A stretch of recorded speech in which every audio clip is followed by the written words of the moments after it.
Alichisi, alichisi, waukikuna shuk huklla tukuy shunguan.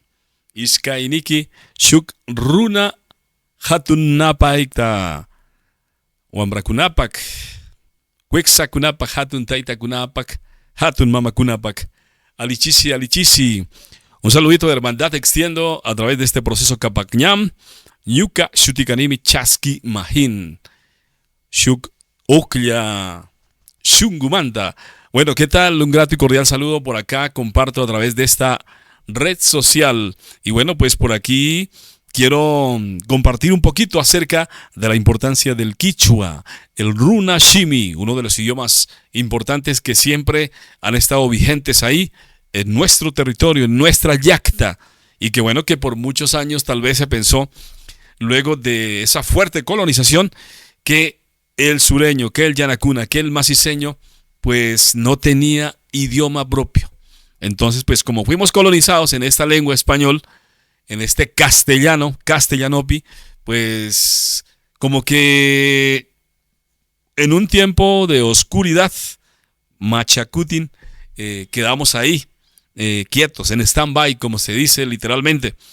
Y que arrancando una temporada, luego diríamos que desde el año 2012 en adelante empieza un resurgir importante, un resurgir. Bueno, diríamos 1992, lo que entiendo sobre las profecías andinas del tiempo, del no tiempo, ha significado que del año 1992 al año 2012 se cumplieron 20 años de ese tiempo del no tiempo, que para los pueblos originarios ha significado un despertar, un resurgir. Entonces diríamos que pues desde ese tiempo, que fueron 20 años, se han gestado importantes aspectos en revitalización de las lenguas originarias, del proceso Capacñán, de la espiritualidad, de la identidad, de la cosmovisión, del retorno al origen. Y creo que Colombia hoy somos fruto de eso. Y no solo Colombia. Creo que a nivel del Aviala, a nivel del Tahuantinsuyo, las naciones, las nacionalidades, los pueblos originarios han surgido. Estando, por ejemplo, en esta experiencia que hoy vivo en Bogotá, uno aquí ha logrado palpar de que se han dado logros importantes, muy significativos para los pueblos originarios. Por ejemplo, siendo pionero el Cauca, arrancando con las normas CEIF, CISPI, ATEA, todo este proceso, han sido pioneras, pero luego a nivel nacional se toma de referencia y estos procesos ya van convirtiéndose en procesos y fundamentos nacionales. Hoy, por ejemplo, el CEIF, donde se habla del sistema educativo indígena propio, es una herramienta importantísima, pues que está ya protocolizado, que se tienen que reglamentar algunas temáticas, pero asimismo, valiosísimo. Se ha hecho un proceso importante de reglamentación también del CISPI. Imagínense, una de las tareas importantes que nació en el Cauca, el Sistema Indígena de Salud Propia Intercultural, el CISPI.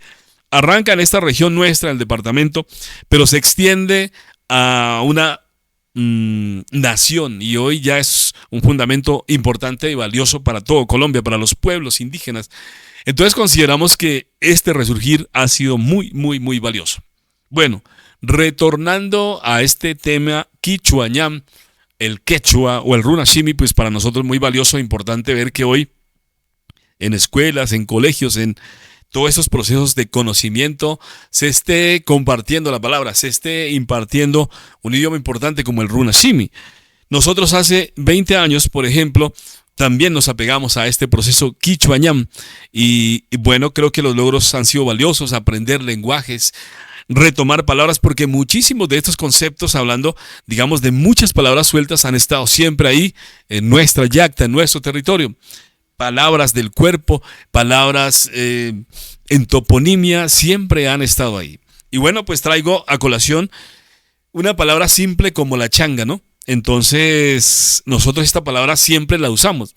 Changa, pues hoy todo ese yanacuna que ha pasado por una escuela intercultural conoce que es la pierna, ¿no? Entonces, esa palabra changa ha estado siempre allí. Changa, quita la changa, mueva la changa, corra la changa, se changó al caballo. Bueno, sí. En comida también se dice que es como cuando algo va encima de algo, montarse así. Entonces, por ejemplo, hablan en el macizo colombiano, en los resguardos, Yanacuna, dicen, estamos haciendo, por ejemplo, una mazamorra changada, ¿no? Mazamorra changada significa que es un cocido de maíz con trigo, dice mazamorra changada con trigo. O sea que eso significa, pues, ese lenguaje que hemos usado. Otra de las palabras, por ejemplo, que yo por aquí recuerdo es el pupu. Pupo, o nosotros le hemos dicho pupo, ¿no? Pupo. El ombligo, esa palabra siempre ha estado ahí, que le dolió el que le dolió el pupo, que le cortaron el pupo apenas nació uno. Yo recuerdo esta palabra oficialmente. Hablando otra palabra importantísima, chacana, por ejemplo, la hemos usado toda la vida en nuestros territorios, la chacana. Entonces, un familiar nuestro se enfermaba o cualquiera de nosotros, el papá, la mamá, un abuelo, cuando se partía o digamos uno ya deja de existir, lo sacaban en chacana. Imagine esta palabra tan importante. Y chacana significa, en lengua castellana, español, significa escalera. Escalera, figúrense, chacana. Bueno, así como esas también encontramos más palabras. Por ejemplo, recuerdo a mi mamá que a veces esa carne durita que quedaba en la sopa, en el sango, o mire, esta palabra también es sangu, es quechua, quichua, sangu significa espeso y el sango para nosotros es una comida. Pero había un pedacito de carne que mi mamá le decía huisa, huisa, la huisa, decía esa huisa, ¿no? Y esa era como una carne chicluda dura. Y fácilmente cuando se habla de huisa, pues hombre, estábamos hablando del estómago, de la barriga. Entonces nosotros huisa, esa palabra la usamos oficialmente allí, en el territorio. Otro de los conceptos históricos importantes, por ejemplo, el concepto maitu, o maito decimos nosotros, ¿no? Porque la hemos españolizado un poco, maito, maitu. Maitu significa algo atado, amarrado, algo así cogido. Entonces, vea, vaya, tráigame un maito de cebolla, tráigame un maito, bueno, de algo que se pueda atar o amarrar, principalmente a la cebolla, se le hablaba en maitu, ¿no? Entonces, incluso una leña en maitu también sería amarrada, atada. Entonces, miren cómo esos conceptos han estado allí vigentes en nuestro territorio. Otro, animalitos que siempre han estado allí y que es quichua, quechua, y nosotros no lo sabíamos. Ninacuro, por ejemplo. Ninacuro, Ninacuro. ¿Quién de los yanaconas, quién de los maciseños que son de allí, de nuestra tierra, pues no conoce un ninacuro, ¿no? Esa palabra, por ejemplo, le decimos a la candelilla, ninacuro. Y fácilmente ninacuro significa un insecto de fuego, porque nina en quechua significa el fuego y curo es gusano, curu o curo, gusano. Bueno, figúrense esas palabras vigentes, latentes en el quichua. En mi Yacta, en Papayacta, en Valencia, en San Sebastián, mi tierra, en ese valle bonito, espléndido, por ejemplo, hay un ave que siempre está viva, porque hace tiempo estuve por ahí, y se llama puñusiqui. Puñusiqui. ¿Quién no conoce el puñusiqui de esa tierra de ahí, de nuestra tierra, de mi Yacta? Otra palabra quechua, ¿no? Puñusiqui significa dormilón, figúrense, el dormilón. Esa palabra puñusiqui en otros territorios como Ecuador he escuchado que se le dice a la persona que es dormilona.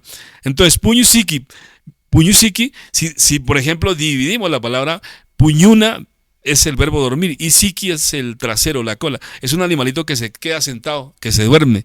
Figúrense entonces cómo esos conceptos quichua han estado ahí. Otro animalito que yo conozco ahí es el quinde.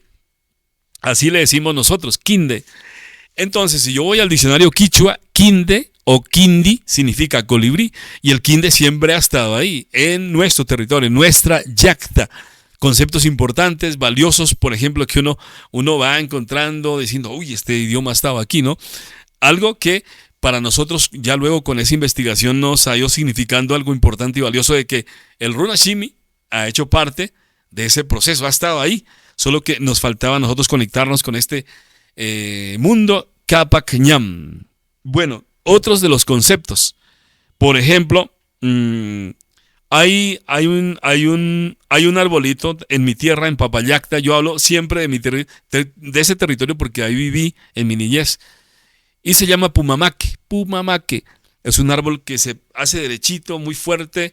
Es fuerte, se parece como a una palma. Yo así lo veo, pumamaque, es como así. Y el pumamaque es un árbol generalmente delgado, crece alto y se ha utilizado, pues entiendo que para las construcciones también, el pumamaque. Pumamaque, pero en quechua o en quichua pues sería pumamaqui, porque es que la E en quechua no existe, ¿no? O sea, la I sí, pero la E no, la E hace parte del español. Solo que nosotros españolizamos esta palabra a pumamaque. Y en quichua, pumamaqui. Pero si hablamos puma, se le dice en los Andes al león del páramo, ¿no? Puma. Y maqui pues es nada más y nada menos que la mano, pumamaqui. Ahí guardamos un concepto, imagínense, de una parte del cuerpo. Hay otra planta también que existe en nuestro territorio que se llama la pacunga. Pacunga, figúrense, pacunga. Pacunga es una palabra también muy quechua. Pacu es el color oscuro o el color gris y cunga es el cuello. Entonces, cuando hablamos de pacunga, ahí tenemos sincronizada una palabra, una parte del cuello, del cuerpo que es cuello, cunga. Por eso se habla de la cungalina, ¿no? Esa bufanda cungalina, cunga, cuello. Bueno, hay una mata también que conozco que llama altuzara. Altuzara le decían mis padres, papá y mamá, altuzara, ¿no? Pero es como atuxara, bueno, o altuzara, yo lo veo como atuk es el zorro, Sara significa maíz, entonces figúrense, digamos, maíz del zorro, ¿no? Atuxara, y esa altuzara se utilizaba, pues decían los papás, antes los abuelos, no usaban jabón y con esa altuzara la machacaban y sacaban espuma y con eso se lavaba la ropa. Figúrense cómo existió un concepto de sabiduría, de medio ambiente importante en ese tiempo que vivieron nuestros padres, que vivieron nuestros abuelos en esas yactacunas tan hermosas, pues, de nuestro territorio andino del gran macizo colombiano. Como este, hay cantidad de ejemplos, compañeros. Lo que nosotros tenemos que ir es reflexionar, ir relacionando esas palabras que están allí vivas y latentes a decir, bueno, hombre, esto ha estado aquí, esto ha existido aquí. Si, por ejemplo, me refiero a toponimias, asimismo encontramos nombres, por ejemplo, de cerros como Cutanga, por ejemplo, en Papallacta. Yo me refiero allí, a esa tierra. Hay un cerro que se llama Cutanga, ¿no? Cuta es una pirámide, Cuta, y Anga es el águila, ¿no? Cutanga. Entonces, es águila o pirámide del águila, figúrense, Cutanga. Así como esos nombres, pues hay cerros como Punturcu o Pungurcu. Pungu sería Cerro de las Puertas, porque Urcu es cerro montaña. Entonces, miren, esos términos o terminologías del quichua han estado allí vigentes en nuestra yacta, en nuestro territorio. Bueno, pues de esta manera comparto este pequeño compartir de palabra a través de este proceso quichuañán. Bueno, por aquí Huacuicuna nos seguimos mirando.